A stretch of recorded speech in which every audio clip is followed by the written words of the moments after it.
If you're looking for a way to level up your communication skills and truly connect with others on a deep emotional level, then you're in the right place. But before we dive in, make sure to follow me on Instagram, where I share exclusive content and practical tips to transform your social interactions. And don't forget to hit that subscribe button to join our growing community here at the Dark Mass. Let's get started. For years, I struggled with social interactions. I wasn't just shy, I was socially invisible. Conversations with girls would fizzle out, leaving me stuck in the dreaded just a friend zone, or worse, in the I never want to see you again category. Sound familiar? If so, don't worry. You're not alone. And guess what? I was worse than most of you probably are now. I was an introvert, terrified of talking to people, and clueless about social cues. But I didn't let that define me. I dedicated years to studying the art of communication, understanding emotions, and mastering the psychology of attraction. And what I discovered completely changed my life.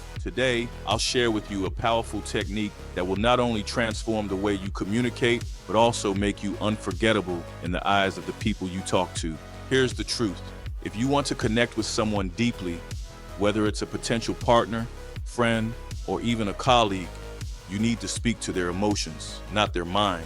Why? Because emotions create lasting impressions, while logical conversations are easily forgotten. The quickest way to tap into someone's emotions is by using a method I call listening like a therapist. It's simple, yet incredibly effective. Here's how it works. When talking to someone, most people stick to surface level questions like, what do you do? Or where are you from? These are logical questions, and while they're fine for small talk, they won't leave a lasting impression.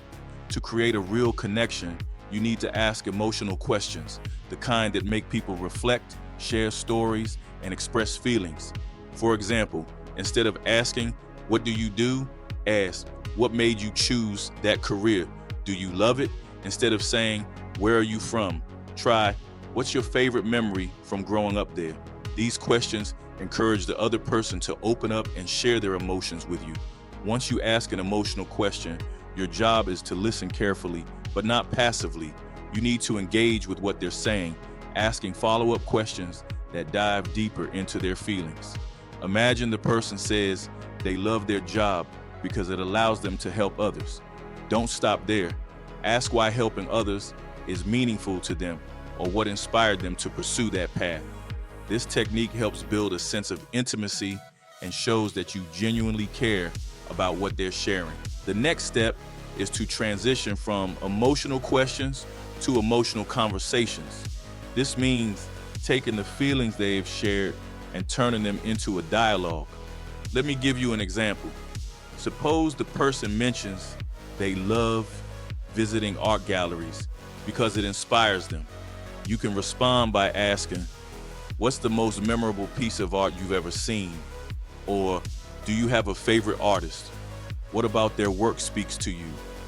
By doing this, you're not just asking questions, you're creating an engaging and meaningful exchange that immerses them emotionally. Here's why this works.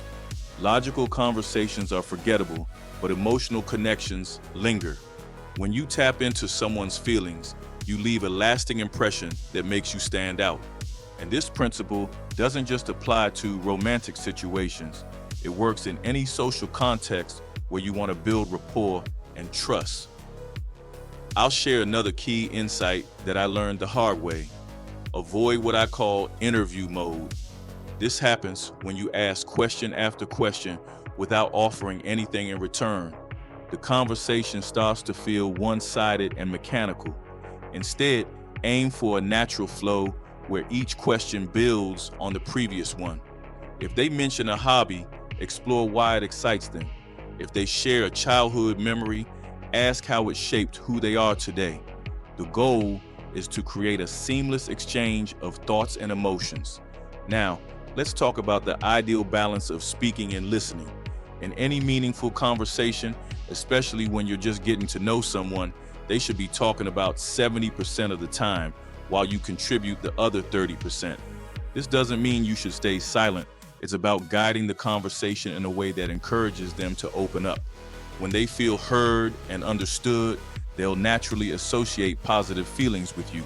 To help you get started, I want to introduce you to a fascinating concept from social psychology: Arthur Aaron's 36 Questions to Fall in Love. These questions were designed to create intimacy and connection between two people by encouraging them to share personal stories and emotions. The questions gradually increase in intensity, making them perfect for building trust and emotional closeness. Here are a few examples. Would you like to be famous? In what way? If you could wake up tomorrow with one new ability or quality, what would it be? What's your most treasured memory? These questions are a great way to practice emotional conversations. But remember, the secret isn't in memorizing them. It's in understanding how to turn any conversation into an emotional one. Before we wrap up, I want to leave you with a story that illustrates how powerful this technique can be. A while ago, I was dating someone who made it clear that she wasn't interested in rushing into a physical relationship. Instead of pushing boundaries, I focused on creating an emotional connection. One evening, I suggested we take an online personality test together. As we went through the questions, I encouraged her to elaborate on her answers, sharing stories and feelings along the way. By the end of the evening, the emotional connection we had built was so strong that it completely changed the dynamic of our relationship. Here's the takeaway. For men, attraction is often visual, but for women, it's rooted in emotion. If you can be the source of those emotions, you create a bond that's hard to break. But remember, it's not just about asking questions. It's about being present, creative, and genuinely interested in the other person. This approach isn't limited to romantic situations. You can use it to deepen friendships, build professional relationships, or simply connect with people on a more meaningful level. If you found this helpful, don't forget to like the video, share your thoughts in the comments, and subscribe to The Dark Mask for more insights and techniques. Let's keep this conversation going. I'd love to hear about your experiences and answer any questions you have. Thanks for watching, and remember, the key to connection lies in understanding and speaking to emotions. See you in the next video.